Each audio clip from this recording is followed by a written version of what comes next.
আসসালামু আলাইকুম। আমি বলছি ময়মনসিংহ থেকে। আমি মমতাজ, এই হামিদাস কিচেন থেকে সবাইকে স্বাগতম। কাছে কিংবা দূরে যে যেখান থেকে আমার এই ভিডিওটা দেখছেন, আশা করি সবাই ভালো আছেন। আমরাও আলহামদুলিল্লাহ ভালো আছি। তো এখানে আমি কিছু মাছ ভাজি করে নিচ্ছি।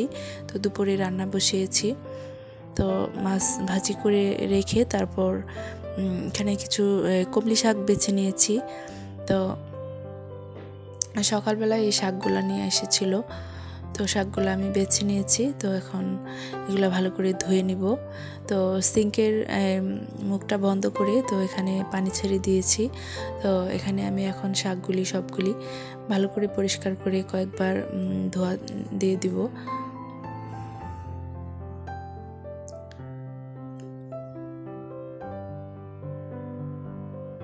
তো শাক ধুয়ে পরিষ্কার করে তো বসিয়ে দিয়েছি রান্নার জন্য।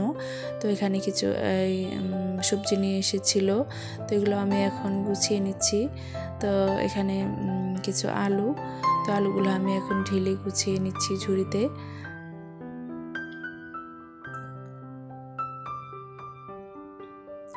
তো কিছু সবজি কেটে নিয়েছি, তো একটু মিষ্টি কুমড়া দিয়ে।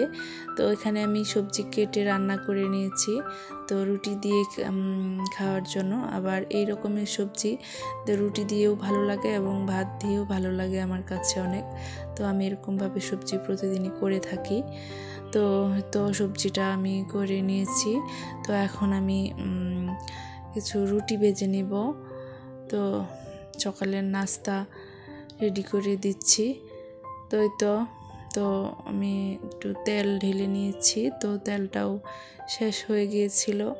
তো একটা ছোট বোতলে এভাবে তেল ঢেলে তারপর আমি মুখটা একটু ছিদ্র করে নিয়েছি, তো যাতে পরোটা ভাজার সময় একটু তেল বেশি না পড়ে।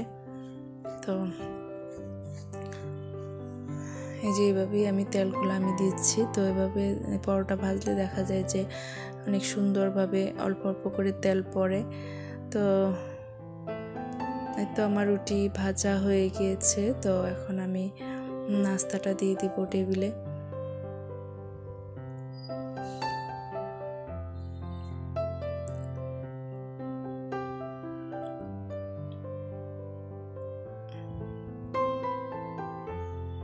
তো আমি এখানে আবার একটু করলা ভাজি করে নিয়েছি। তো দুপুরে রান্নাটা সব সেরে নিচ্ছি এক এক করে।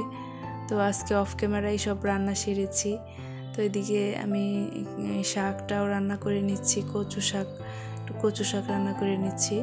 তো ওই কচু শাকটা অনেক সুন্দরভাবে মিলে গেছে একদম রান্নার পর। এত সুন্দরভাবে মিলাইছে, মানে খুব মজা হয়েছিল। তো খাওয়ার পরে ভয়েস দিচ্ছি, তাই বলছি যে কচু শাকটা অনেক মজা হয়েছিল। তো আমরা সবাই অনেক মজা করে কচু শাক দিয়ে ভাত খেয়েছি আজকে। তো এখানে আমি এই মাছের ঝোল করেছি, পাবদা মাছের ঝোল আলু দিয়ে। তো এক এক করে সবগুলা রান্নায় আমি এখন সেরে নিয়েছি দুপুরের রান্না।